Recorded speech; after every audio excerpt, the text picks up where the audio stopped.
आप सबका स्वागत है फिर से एक बार। हमारा जो इंडिया एट द रेट जो आज़ादी का 75वां साल है उसको हम मनाने जा रहे हैं।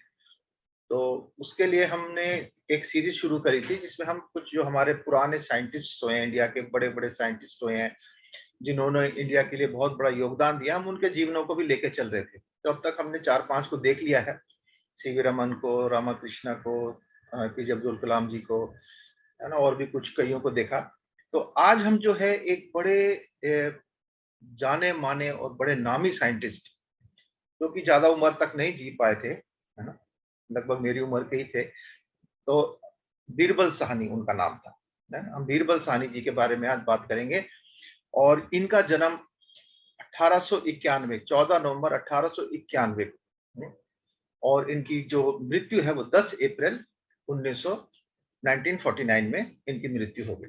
तो इनके बारे में आज हम थोड़ा सा देखेंगे, इनके जीवन के बारे में, इन्होंने क्या क्या किया, और हम इनको याद करने की कोशिश करेंगे कि इनके योगदान को थोड़ा सा याद करेंगे।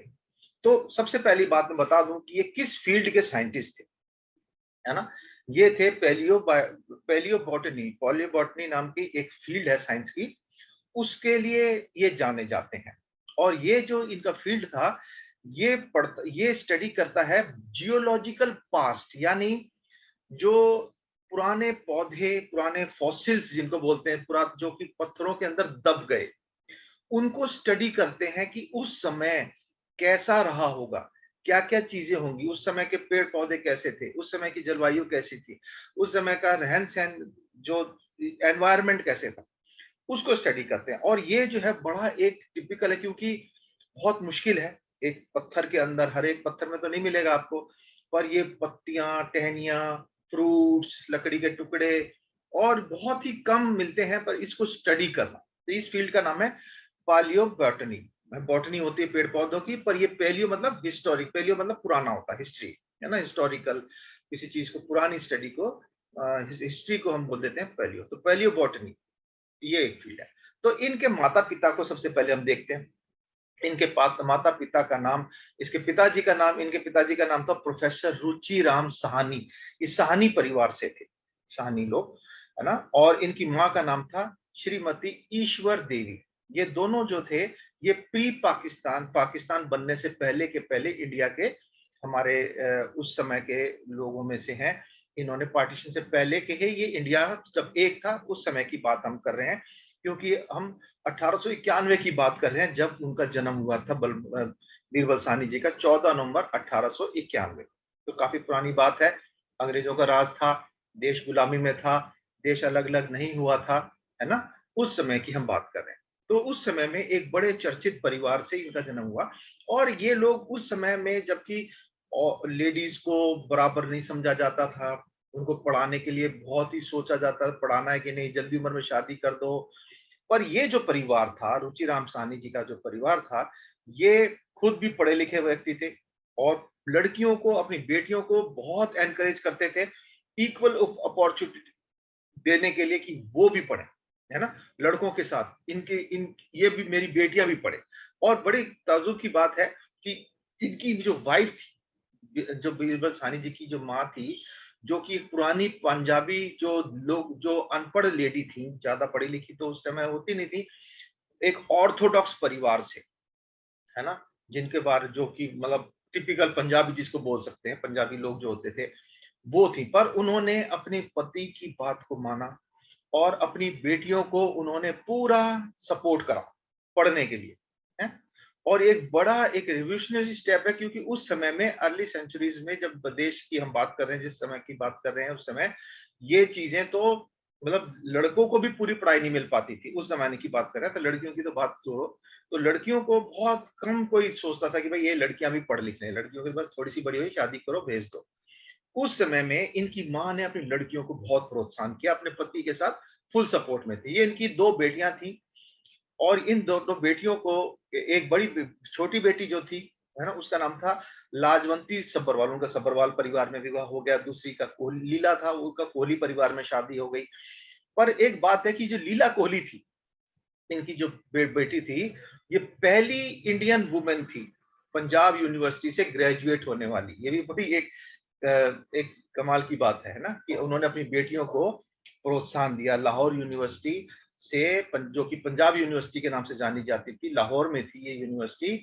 वहां से पहली ग्रेजुएट अगर कोई लेडी हमारे इंडिया की थी तो वो लीला कोहली जी थी, जो हम आपके राइट साइड में आपको स्क्रीन में दिख रहे हैं। और श्रीमती ईश्वर देवी जो थी वो अपने हस्बैंड की बड़ी वो करती थी, वो चाहती थी, ऑर्थोडॉक्स होने के बावजूद भी उसने जिद नहीं करी कि मेरी बेटियों की जल्दी शादी हो जाए और मैं अपना जो है मेरा बोझ खत्म हो जाए, है ना। बोझ नहीं समझा उन्होंने अपनी बेटियों को, उसको बड़े उससे पाला पोसा। और इनके 5 भाई थे, यानी 5 भाई 2 बहनें। तो बड़ा परिवार था। बीरबल साहनी जी के जो ये आप बड़े भाई देख रहे हैं, यहाँ पे ये बीरबल साहनी जी हैं, और ये इनके 5-4 भाई और हैं, है ना। सारे के सारे बाहर जाके इंग्लैंड में पढ़ के आए। यहाँ तक कि रुचिराम सैनी जी खुद भी बाहर पढ़ के आए। वो खुद एक लर्नेड परिवार से थे, खुद भी बड़े पढ़ने के शौकीन थे। वो खुद इंग्लैंड जाके कैम्ब्रिज में पढ़ के आए, और वहां पे उन्होंने काफी कुछ रिसर्च भी की, रेडियो एक्टिविटी के ऊपर काफी रिसर्च करी। और उनके 5 बेटे ये भी इंग्लैंड में पढ़ के आए, और दोनों बेटियां ग्रेजुएट हुई पंजाब यूनिवर्सिटी से, है ना। तो बड़ा एक लर्नेड परिवार था। और ऐसा क्यों था? क्योंकि इनके घर में शुरू से ये जो थे ऐसे बड़े बड़े नेता लोग इस परिवार में आते रहते, जैसे मोतीलाल नेहरू जी है ना। और ये मदन मोहन मालवीय जी, आपकी फोटो सामने लगी हुई है बीच वाली, और सरोजनी नायडू राइट में आपके लगी हुई है, गोपाल कृष्ण गोखले, ये सब इनके घर में आना जाना आता रहता था, लोग आते रहते थे। और ऐसे परिवार में, ऐसे इंटेलेक्चुअल परिवार के अंदर इनका पालन पोषण हुआ। तो ये भी पढ़ाई की तरफ इनकी रुझान था। और ये जो था, अगर हम देखें तो ये बहरा बहरा एक जगह है। ये अभी तो हम यहाँ पे देख रहे हैं, ये जो है ना, इसको बोलते हैं डेरा इस्माइल खान, मतलब इस साइड वाला एरिया जो है इसको डेरा इस्माइल खान बोल देते हैं, ये वाला एरिया को। इस एरिया में इनका जन्म हुआ था। यहाँ पे एक छोटी सी जगह थी जिसका नाम था बेरा, है ना। और ये अब ये शाहपुर में आ गया है। अब ये जो शेखपुर, इसी को शाहपुर भी बोल देते हैं, ये वहां से यहाँ आ गए, यहाँ से है। तो रुचिराम साहनी जो थे वो अपने शहर को छोड़ के उन्हें यहाँ आना पड़ा। क्यों? क्योंकि उनके जो परिदादा जो थे ना, मतलब बीरबल साहनी के जो दादा थे, वो काफी रईस आदमी थे। आपको मैंने बताया कैसे उनके घर में पढ़ाई लिखाई का जोर था, बड़ा अच्छे था। पर कुछ ऐसी समस्याएं आई जिसकी वजह से सारा बिजनेस जो था एकदम ठप हो गया, और इनका पिताजी का देहांत हो गया, रुचिराम जी के ऊपर सारा बोझ आ गया। तो ये वहां से पूरा परिवार जो था अपना सारा सब कुछ लेके ये शेखोपुरा में आ गए। जो ये इलाका है, ये वाला इलाका शेखोपुरा जिसको दिख रहा है आपको, यहाँ पे ये आ गए। ठीक है, यहाँ आके बस गए, और यहीं पे इन्होंने अर्ली स्कूलिंग करी। मिशनल स्कूल में पढ़े शुरू में, फिर थोड़े दूसरे स्कूलों में पढ़े, और यहाँ पे इनकी पूरी पढ़ाई हुई। और जो श्रीमती इनकी जो माँ थी ईश्वर देवी, वो बड़ी ना, वो इस हर चीज को, ये भैया ये शुभ है, ये अशुभ है, ये अच्छा मुहूर्त है, इन चीजों पे बहुत विश्वास करते थे। पुराने लोग थे, विश्वास करते थे। तो ये जो लाहौर में इनका जो भेरा का जो घर था, जबकि ये वहां से छोड़ के शेखोपुरा में आ गए, और जब भी यहाँ पे कोई भी डिलीवरी का टाइम हुआ, जो 5 बेटे हुए या जो भी संतानें पैदा हुई, वो अपने घर उसी एंसेस्ट्रियल होम जो इनका बहरा में था, वहां लाहौर में, वो इसी घर में जाके वो डिलीवरी होती थी, है ना। तो बिलबर सानी जी जो थी, सानी जब पैदा हुए तो उस दिन हल्की हल्की बारिश हो रही थी, और उसको माना गया भाई बड़ा अच्छा ऑस्पेशियस ओकेशन है, हल्की हल्की बारिश हो रही है, भगवान भी आशीष दे रहे हैं। और उन्होंने बड़ा उसका उसका बहुत इस तरह से उनका जन्म इस घर में, ये बेहरा का जो गांव है बेहरा, अब पर्टिकुलर घर तो मैं आपको दिखाऊंगा बाद में, पर ये टोटल आप देख सकते हैं किस तरह से टिपिकल, जैसे हमारे पंजाब में भी आप जाओगे तो आपको लगभग बिल्कुल ऐसा ही मिलेगा, सेम एनवायरनमेंट है ना। ये उनका घर था, है ना। अभी तो ये खंडर जैसा हो गया है। ये ऊपर वाला हिस्सा ये देख रहे हैं आप, ये वाला, और ये मेन एंट्रेंस है। तो कितना मतलब बताते हैं ना, खंडर बताते हैं भाई हवेली किसी जमाने में जबरदस्त रही होगी, वो उसी तरह से ये देख के आपको लग रहा है, दिख सकता है कि जो दरवाजे और जो ऊपर का छज्जा ये सब है, ये देख के पता चलता है कि कितना इन्फ्लुएंशियल परिवार ये रहा होगा। तो ये जो थे, ये रुचिराम साहनी थे, इनके पिताजी जो थे। ये जब इनकी जब डेथ हो गई, रुचिराम साहनी जब छोटे थे, ये बीलवर साहनी जी के दादा हैं, यानी रुचिराम जी के पिताजी हैं ये। रुचिराम जी जब छोटे ही थे तभी उनका पिता का देहांत हो गया। मैंने जैसे आपको बताया कि डेरा इस्माइल खान से फिर वो नीचे को अपने ईस्टर्न साइड इंडिया पाकिस्तान की तरफ, लाहौर की तरफ उन्होंने अपने आप को शिफ्ट कर लिया। और बड़े बहुत मुसीबतों से, बहुत दुखों में से ये परिवार को निकाल के लाए। क्योंकि रुचिराम सिंह साहनी जी एक बार बताते हैं कि वो अपने पिताजी के पास जो रोते रोते गए, बोले भैया पिता मेरे जो दोस्त हैं वो मुझे छेड़ते हैं, कहते हैं अरे तू तो ऐसा है, तेरे पास तो अब रेशम का कुर्ता भी नहीं है, तेरे कान में तो सोने की बैले वो भी नहीं है, तेरे पास कड़ा भी नहीं है सोने का, है ना, अब तो तू बिल्कुल बेकार हो गया है ना। तो उसके पिताजी ने बोला बेटा बोलने दो, है ना, ये काले बादल हैं हमारे ऊपर आए हुए हैं, ये आने दो, इनको कितना भी बरसने दो, ये हमारे कपड़े भिगा सकते हैं पर हमारे हिम्मत को नहीं तोड़ सकते। तो इस तरह से उन्होंने अपने बच्चों को संभाल के, रुचिराम साहनी जी ने इन बच्चों को लेकर चले, है ना। तो ये बड़े कठिन समयों में से निकले। तो ये एक बात तो जरूर है कि जो भी आदमी सिल्वर स्पून लेके पैदा होता है, यानी जिसको सब चीज अच्छी अच्छी मिलती रहती है, वो जीवन में तरक्की कर सकता है, पर वो तरक्की नहीं कर सकता जो आदमी नीचे से घिस के बनता है ना। तो खैर ये परिवार जो था बड़ी मुसीबतों में से चल रहा था, और ये इनको पढ़ने का बड़ा शौक था रुचिराम साहनी जी को। तो इन्होंने क्या किया, अपनी किताबें लेके, है ना, यहाँ से, ये मैंने आपको दिखाया था शेखुपुरा यहाँ पे है, ये शेखुपुरा, वहां से ये झम एक जगह है, झंग, ये झंग जगह है पाकिस्तान में, वेस्ट पाकिस्तान में, हमारा जो आप वेस्ट पंजाब, हमारा इधर वाला पंजाब है, ये हमारा पंजाब है इधर वाला, ये वेस्ट पंजाब है जो पाकिस्तान वाला है ना। तो यहाँ पे जो झंग जगह है, वहां पे जाके इन्होंने अपनी पढ़ाई शुरू करी, और सब कुछ पढ़ाई जो थी, बड़े इंटेलिजेंट थे, तो सब कुछ स्कॉलरशिप में, फीस माफ होती रही, पढ़ते रहे, और बड़ी मुश्किल से इन्होंने अपनी पढ़ाई पूरी कर ली। खैर ये वो उनका कस्बा है, ये देख सकते हैं आप, बहरा का, है ना। इसलिए इनको बाद में भी जो था, इसके जो पिताजी थे, जो रुचिराम साहनी जो थे, वो बाद में प्रोफेसर बने केमिस्ट्री के गवर्नमेंट कॉलेज लाहौर में, है ना। बड़े उनका नाम था, और इसलिए क्योंकि बहरा के रहने वाले थे, इनको भरूची कहा जाता था, है ना। कहाँ का भाई, भरूची परिवार है, ये भरूची बरूबर है, बहरा के रहने वाले हैं, तो भरूची परिवार के नाम से बोल दिया जाता था, है ना। जैसे आजमगढ़ के हम आजमगढ़िया बोल देते हैं अभी, तो उसी तरह से ये बहरा के रहने वाले बहरूची कहलाते थे, तो इनका एक निकनेम था। तो ये मैंने आपको बता ही दिया कि काफी दुखों में से हुए। तो फिर अब आगे हम चलते हैं, ब्रिटिश गवर्नमेंट का उस टाइम राज था, है ना। और उस समय पे क्योंकि अंग्रेज बहुत अत्याचार कर रहे थे, और ये रुचिराम साहनी ने अपने बच्चों के अंदर बड़ा देशभक्ति का एक वो डाल रखा था, जज्बा था उनके अंदर कि हमारे अंदर, हम आजाद होने चाहिए, हमें भी फ्रीडम स्ट्रगल के लिए हमें लड़ना पड़ रहा है, हम लड़ेंगे, अंग्रेजों के सामने झुकेंगे नहीं।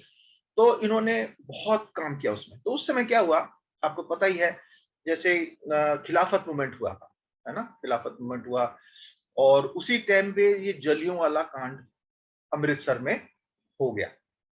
उसके विरोध में अंग्रेज, क्योंकि अब ये पढ़े लिखे व्यक्ति थे, और लाहौर यूनिवर्सिटी में प्रोफेसर भी थे, और काफी रेपुटेशन इनकी अच्छी थी रुचिराम साहनी जी की, तो इनको राय साहिब का एक उपाधि दी थी ब्रिटिश गवर्नमेंट ने, राय साहिब, और उसकी पेंशन भी आती थी इनको। तो गवर्नमेंट ने बोला भैया तुम अगर इस जलियांवाले कांड के बारे में बहुत बोल रहे हो, अगर तुम ऐसा बोलोगे तो हम आपकी पेंशन बंद कर देंगे, और आपकी ये जो राय साहब की जो उपाधि आपको मिली है, राय बहादुर की, ये भी हम आपसे ले लेंगे। है तो कोई और होता तो बोला भैया मेरे को क्या लेना देना, मेरे पेंशन आ रही है, मेरे को अच्छी उपाधि मिली हुई है, इज्जत मिली हुई है, मैं क्यों कहूँ। पर इन्होंने कहा भैया तुम्हें जो करना है करो, लेना है तो ले लो, मैं अपना बंद दूंगा। पर अंग्रेजों की इतनी हिम्मत नहीं हुई कि इतना, कि इनकी ये उपाधि को वापस ले पाए, है ना। इतनी इनकी इनकी पर्सनैलिटी में इतना दम था, इतनी पॉपुलैरिटी थी, इतना लोग इनका आदर करते थे, कि ब्रिटिश गवर्नमेंट धमकी देने के बावजूद भी इनकी राय साहब की उपाधि वापस नहीं ले पाई, ना इनकी पेंशन बंद कर पाई, जो कि अंत तक इनको मिलती भी रही। तो ये इनका बैकग्राउंड था। अब ये जब बीरबल साहनी जब छोटे थे, तो ये इनका साथी एक परिवार और था, ये दो परिवार जो है शिमला घूमने के लिए गए, क्योंकि भारत तो उस टाइम में एक था, है ना। और वहां घूमने के लिए गए, तो एक शरारत की इन्होंने हरकत करी। तो वहां जब लाहौर से वहां गए, तो शिमला में कुछ दिन रहने के बाद इस परिवार को, यानी रुचिराम साहनी जी के परिवार को, वापस लाहौर आना पड़ गया मजबूरी में। अब बच्चे थे, इन्होंने वहां खीरे लगा रखे थे, वहां पे मक्का लगा रखा था। इन्होंने कहा भैया हमने इतनी सब्जी लगाई है, हम कैसे ये दूसरे के हाथ में छोड़ जाए, ये जो दूसरा परिवार हमारे साथ गया है, ये तो बड़े खीरे वीरे खाएगा, हमने सारी मेहनत करी। तो इन्होंने क्या किया, रात में प्लान बनाया, जितने भी पके पके खीरे थे सब रात में तोड़ लिए, और क्या किया, बिल्कुल जड़ पे से पौधों को काट दिया, जितनी भी बेल थी उनको नीचे से बिल्कुल जड़ के पास से काट दिया, और चले छुप गए जाके अपने घर में। अगले दिन ये चले गए, अब वो लोग आए, उन्होंने कहा भैया पौधे सूख रहे हैं, पानी डालना शुरू करो। उन्होंने पानी छिड़का, सब कुछ किया, पर वो पौधे तो जड़ तो कटी हुई थी, सारे पौधे मर गए और उनको पता भी नहीं चला। उन्होंने खाद डाली, सब कुछ किया, पर नहीं बचा पाए पौधे। फिर उन्हें बात समझ में नहीं आई। जब वो वापस लाहौर पहुंचे तब पता चला कि ये खुरापात जो है, बीरबल साहनी एंड गैंग ने ये बदमाशी करके बचपन की जो शरारत उन्होंने करी। तो ये भी एक इनकी एक यादगार सी एक घटना है जो कि बचपन में आदमी करता है ना। और इनको तमाशे वाला अंकल के नाम से इनके जो भतीजे थे, भांजे थे, वो जो इनके छोटे बच्चे थे, परिवार के भाइयों के, बहनों के, वो इनको तमाशे वाला अंकल बोलते थे। क्यों बोलते थे कि जब ये 1913 में जर्मनी से होके आए ना, तो वहां से एक हैंड पपेट, हाथ वाला कठपुतली जो होती है जैसे ये है, इस एक बंदर था, इसको वो लेके आ गए वहां से, और इसको उन्होंने हर समय अपने साथ रखा, है ना। और इसको, इससे वो तमाशा करते थे, मतलब इससे खेलते थे बच्चों के साथ, और बच्चे बड़े खुश होते थे इसके साथ। और वो इस तरह से रखते थे कि अगर आपने ध्यान नहीं दिया तो आपको समझ ही नहीं आएगा कि वास्तव में बंदर का बच्चा है कि ये कोई खिलौना है। इतने अच्छे से करते थे, तो इसके तमाशा वाला अंकल बोलते थे। यहां तक कि बोला गया, जब इनका विवाह हुआ सावित्री साहनी जी से, सावित्री जी इनकी वाइफ थी, तो शुरू में वो होती हिचकिचाहट थी, भैया नहीं नहीं बहू आई है, कैसे पति से बात करे, पति कैसे अपनी पत्नी से बात करे। तो ये जो बंदर था ना, ये उस समय में भी उसने बड़ा काम किया।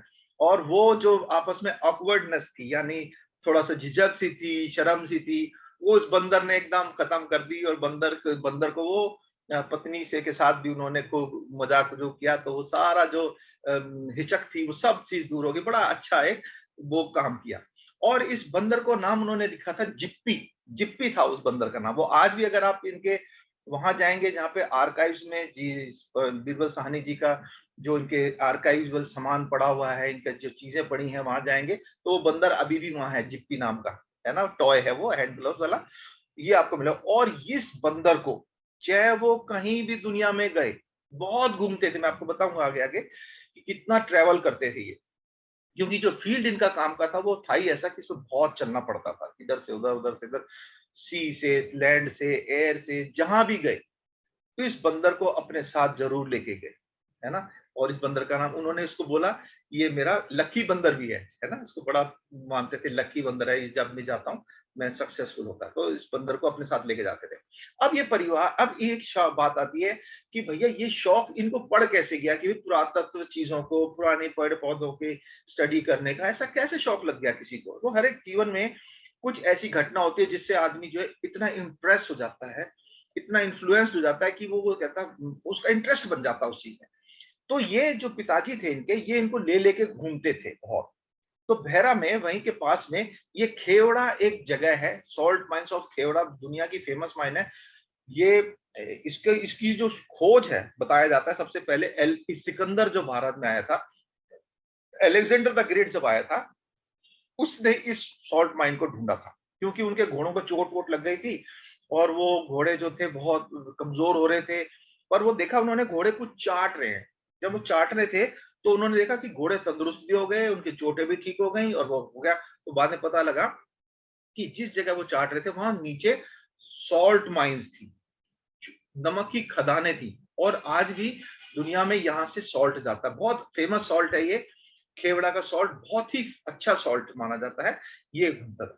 तो ये लोग, अब इसके पिताजी इनको लेके इन माइंस में घूमने के लिए गए, है ना। और इसके साथ साथ हर गर्मियों की छुट्टियों में इनको लंबी लंबी ट्रैक्स पे लेके जाते थे। ट्रैक मतलब पैदल यात्रा पे लंबी लंबी, जैसे हिमालय में पठानकोट, रोहतांग पास, नारकंडा, चिन्नी पास, अमरनाथ, है ना, जो जिला पास, इस सब में बड़ी दूर दूर तक इनको लेकर इनके पिताजी जाते थे।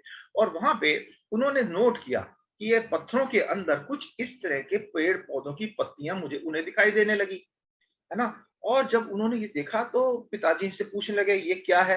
पिताजी ने उनको थोड़ा बहुत बताया, बेटा ये पौधे हैं जो कि इतने हजारों साल पहले पत्थर में दब गए थे, अब ये ऐसे हैं, फॉसिल्स हैं। तो उनको बड़ा उसमें जिज्ञासा होने लगी, है ना। और उन्होंने इसको इस पे इनका इंटरेस्ट बन गया इस चीज में, और इसी चीज में फिर वो आगे चलते रहे।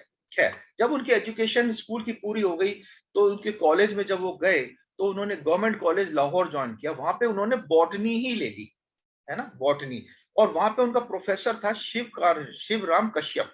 जो शिवराम कश्यप जी थे, उन्होंने देखा कि ये जो है बहुत फेमस बॉटनिस्ट थे उस जमाने के, बायोलॉजिस्ट थे। उन्होंने देखा इस बच्चे के अंदर बहुत इंटरेस्ट है इस फील्ड के ऊपर, बॉटनी के लिए। उन्होंने कहा बेटा तू इसी फील्ड में आगे बढ़, है ना?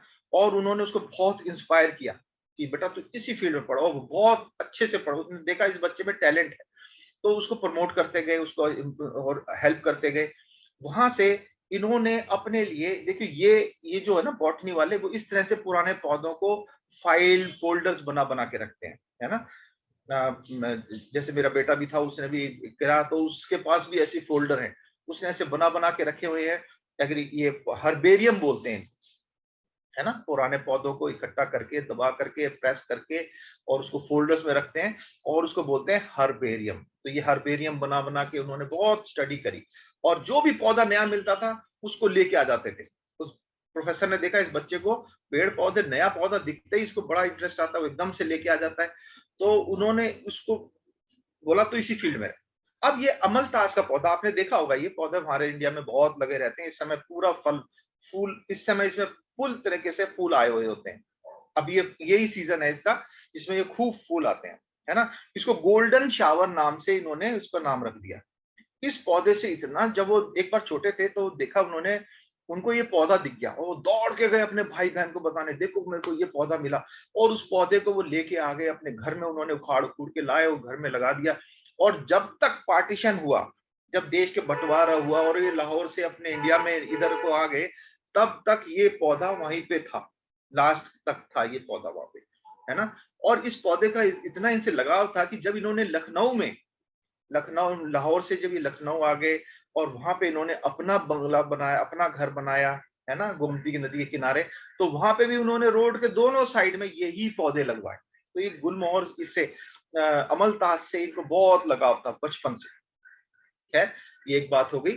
फिर आगे चलते हैं। तो यहाँ से जब इन्होंने 1911 में इन्होंने अपनी बैचलर डिग्री पंजाब यूनिवर्सिटी से पूरी कर ली। इस समय आप देख रहे हैं यहाँ पे पाकिस्तान का झंडा है, उस समय यहाँ पे इंडिया का ही झंडा होता था, ब्रिटिश फ्लैग था, क्योंकि देश अलग नहीं हुआ था। 1911 की हम बात कर रहे हैं, पर ये यूनिवर्सिटी उस समय की है।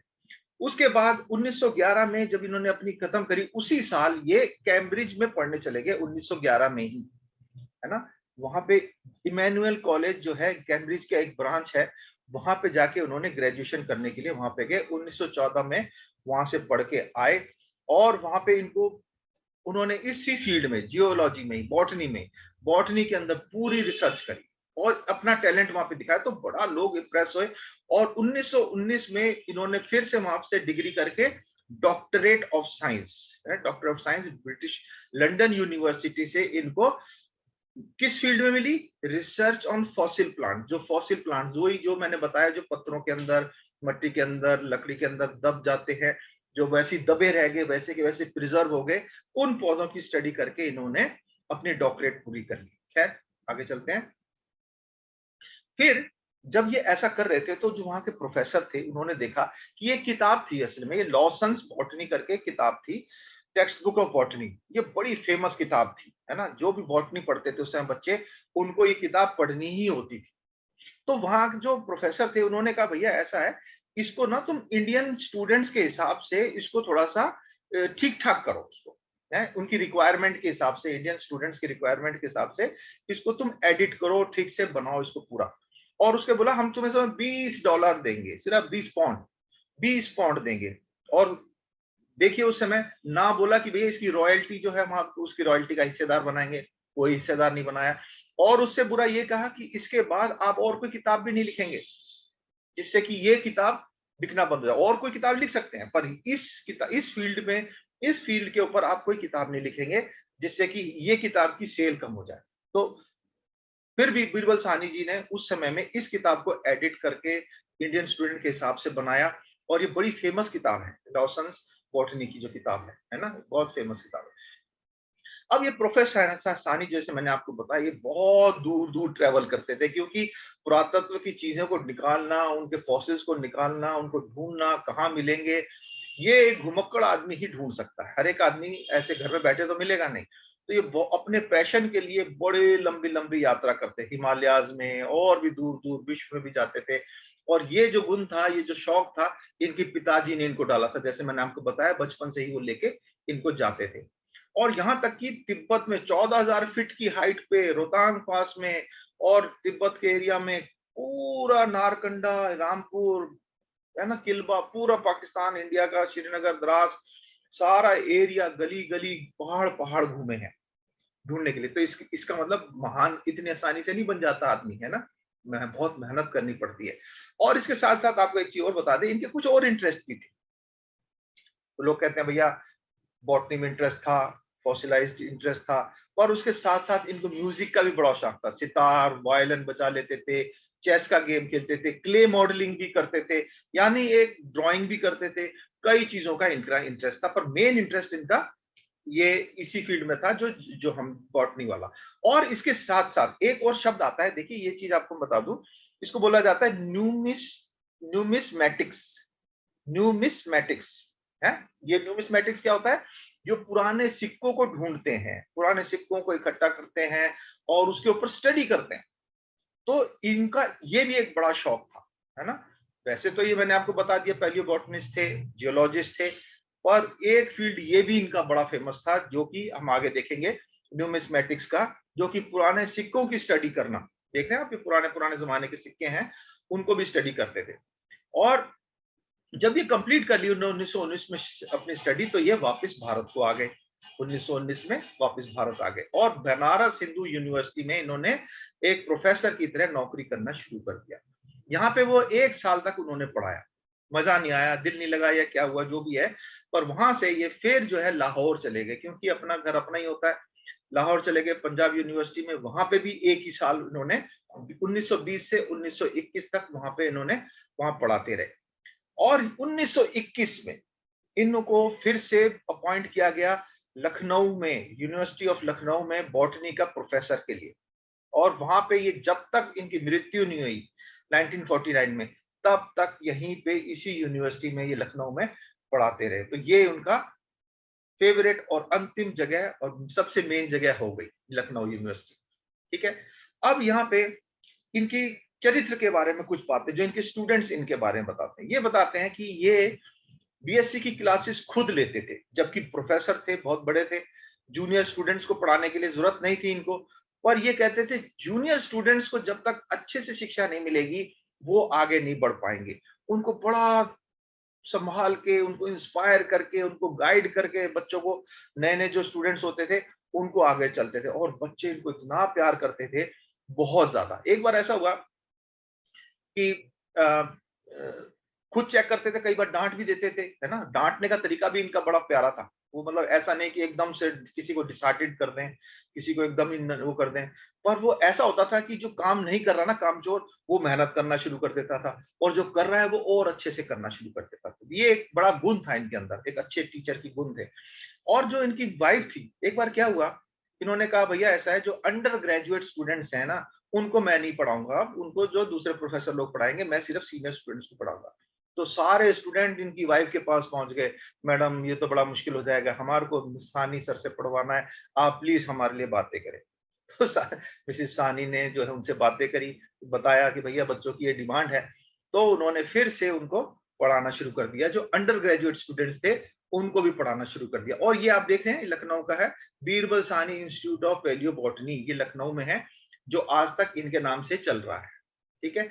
और पर बीरबल साहनी जी ने ये देखा कि जो बॉटनी है, जो पैलियोबॉटनी की मैं बात कर रहा हूं, ये जो है बिना जियोलॉजिकल स्टडी के, जिसको जियोलॉजी, ज्योग्राफी और पृथ्वी के भूगोल के बारे में नॉलेज नहीं है, पृथ्वी की बनावट के बारे में नॉलेज नहीं है, वो पैलियोबॉटनी नहीं पढ़ा सकता, ना उसके बारे में वो आगे कुछ कर सकता।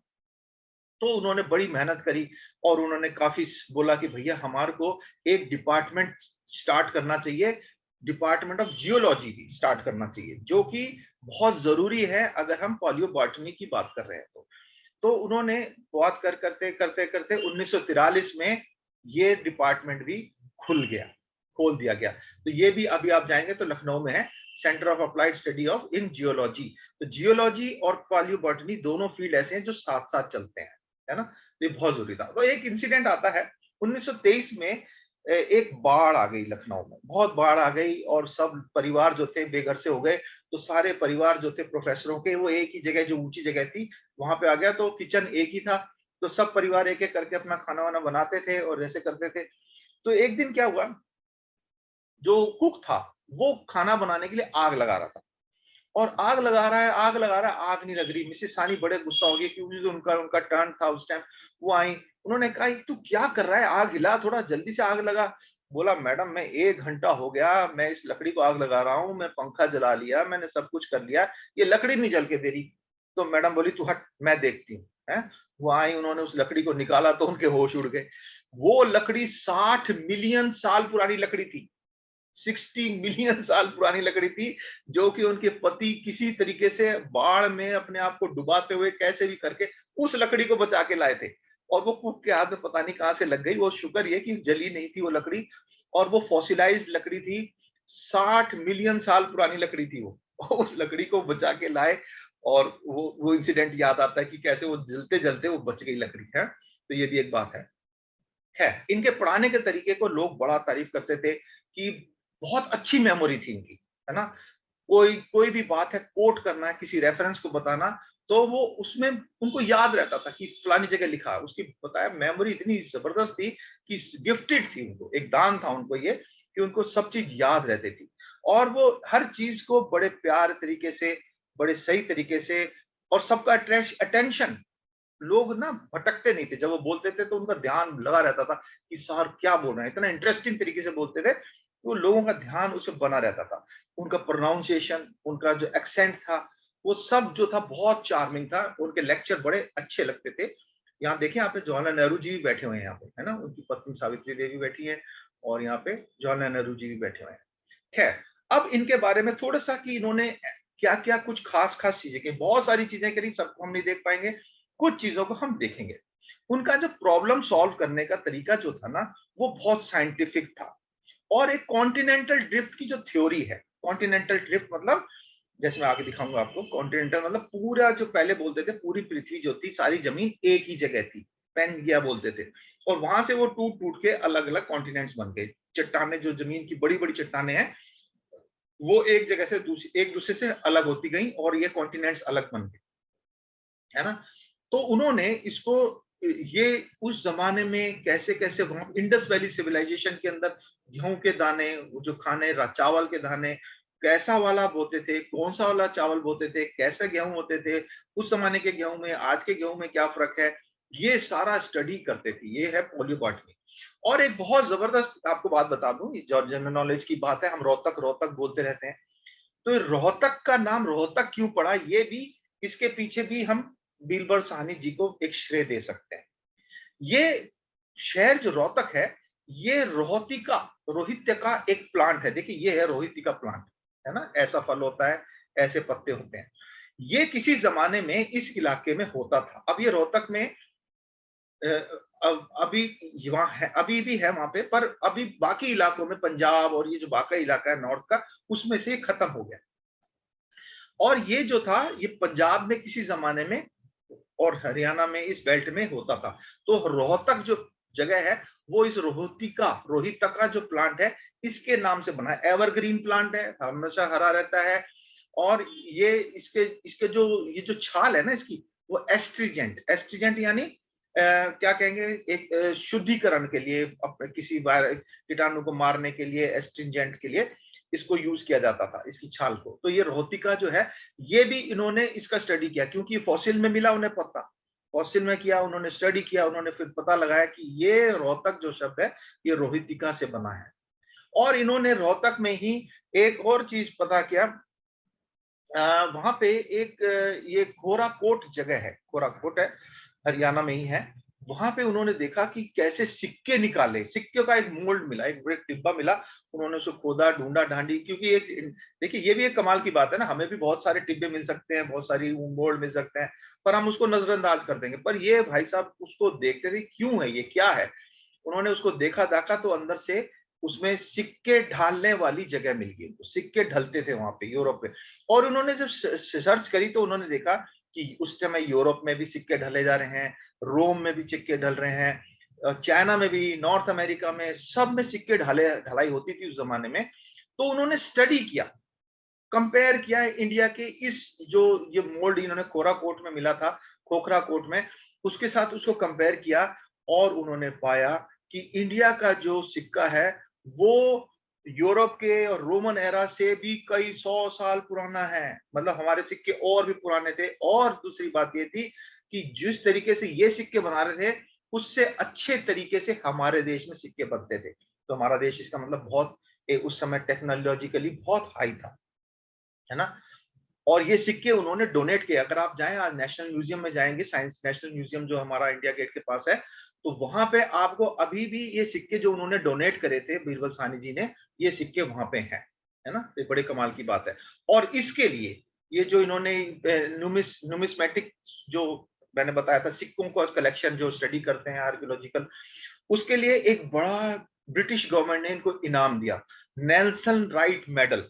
नेल्सन राइट मेडल मिलता है जो न्यूमिस्मेटिक सोसाइटी देती है ऐसे लोगों को जो इन्होंने खोखरा कोट में जो सिक्के निकाले, रोहतक में जो मिले थे, उसकी जो स्टडी करी, उसके लिए इनको ये एक बहुत बड़ा, जो कि न्यूमिस्मेटिक फील्ड का सबसे बड़ा मेडल है, वो इनको मिला है। बहुत बड़ी बात है। और ये उनकी पत्नी है, उनकी डेथ के बाद उन्होंने सारे कलेक्शन नेशनल म्यूजियम में हमारे दिल्ली में जो है उसमें दिया हुआ है। अब आप जाएं तो जरूर देखिएगा कि भैया ये कौन से सिक्के थे जो बीरबल साहनी जी ने ढूंढे थे रोहतक में, है। और वो सिक्के ऐसे थे जो कि Rome, Britain, Europe, China, South America, सब की टेक्नोलॉजी से बेस्ट तरीके से बनाए हुए सिक्के थे, है ना। तो आप ये आपके लिए देख सकते हैं।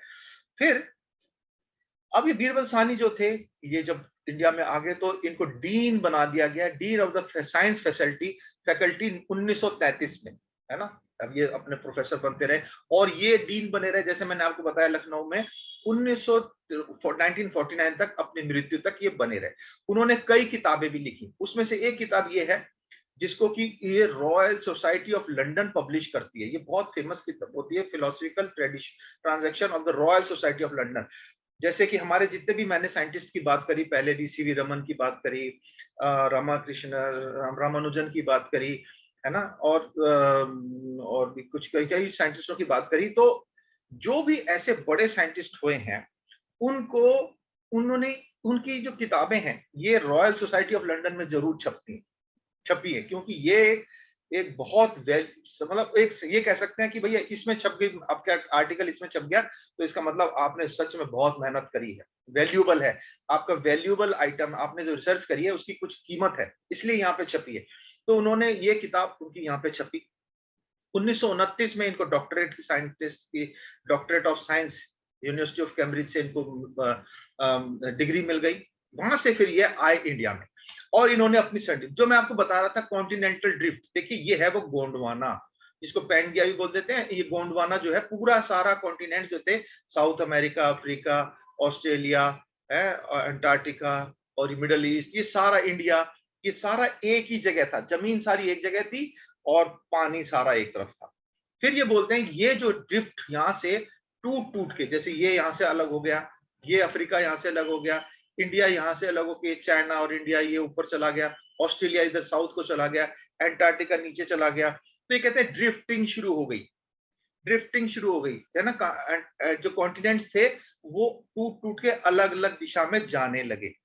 और ये कैसे उन्होंने बताया कि कैसे इस थ्योरी को कैसे उन्होंने स्टैब्लिश किया कि ये जो पौधे थे, जो फॉसिलाइज्ड प्लांट्स मिले, वो आपको हर कॉन्टिनेंट के उसमें मिले, है ना। तो उन्होंने कई चीजें की, कई थ्योरीज निकाली हैं, उसके ऊपर हम डिटेल में नहीं जाएंगे क्योंकि वो दूसरा फील्ड एकदम ही, फिर हम बहुत ही ज्यादा डिटेल में उसमें चले जाएंगे। पर इन्होंने इसके ऊपर चला, ये जो पहले इससे पता लगाया कि कैसे ये फर्न्स और दूसरे पौधे जो थे वो सारे अलग अलग जगह पे, एक ही जगह से अलग अलग जगह पे चले गए।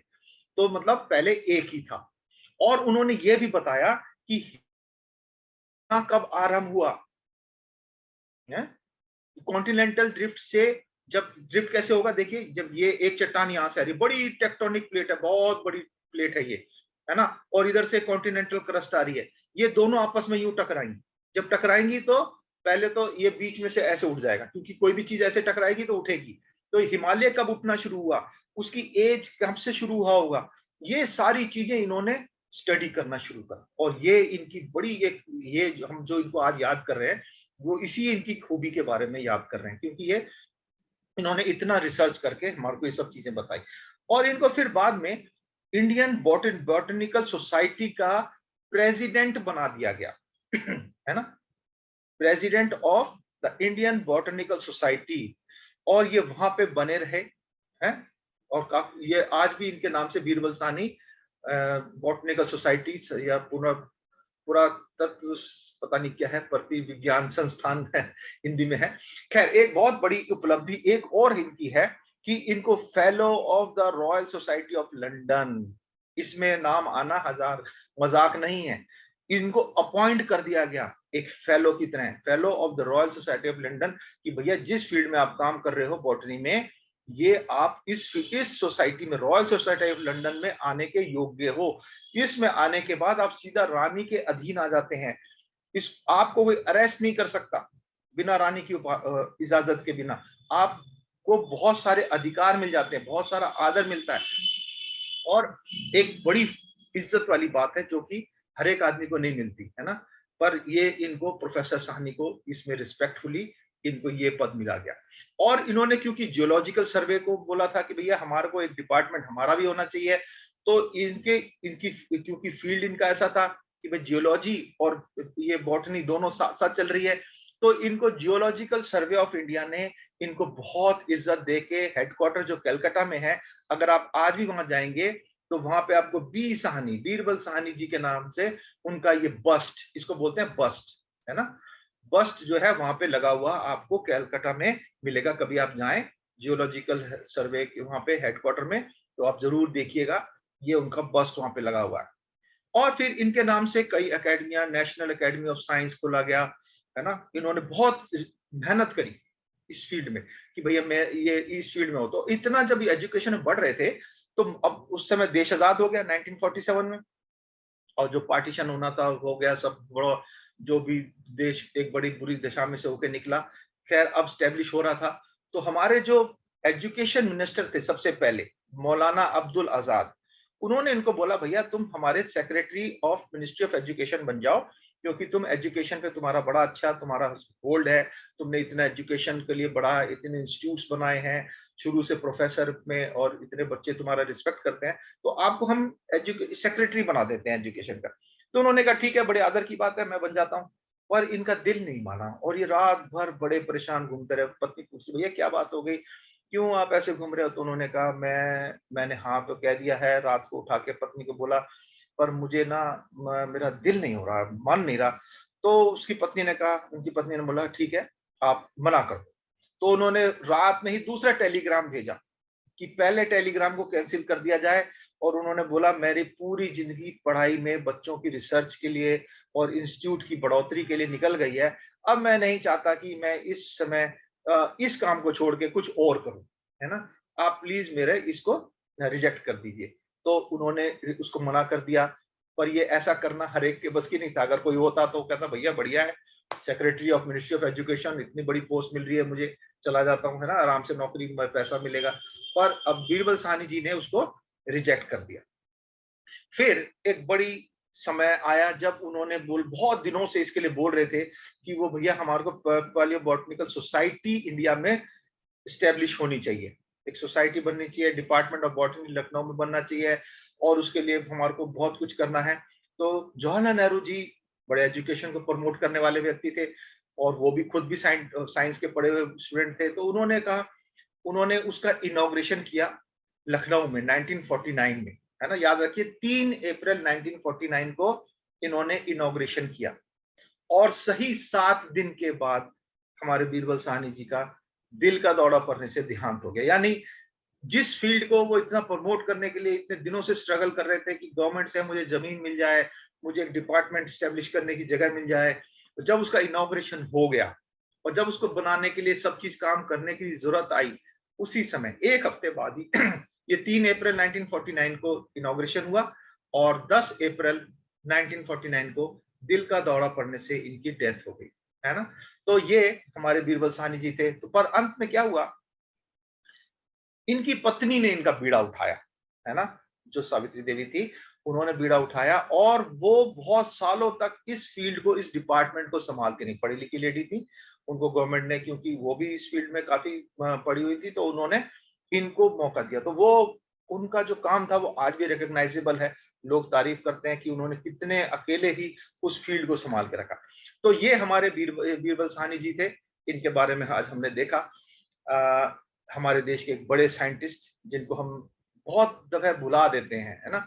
जब हम इनके बारे में पढ़ते हैं, कैसे कैसे फील्ड से निकल के आए, कैसे कैसे इन्होंने स्ट्रगल किया, तो हमें याद आता है कि हमारे देश को, जहां हम इस टाइम बैठे हुए हैं, जहां हमारी, अब हम देख रहे हैं अपने देश को पनपता हुआ बायोलॉजी और सब चीजों में, उसकी शुरुआत कैसे हुई होगी, है ना। कहाँ से एक हम्बल शुरुआत से हम लोग उठ के आए। तो ये हमारे बीरबल साहनी का थोड़ा सा आज हमने देखा, उनकी जीवनी के बारे में, कहाँ से कैसे और क्या उनका योगदान रहा।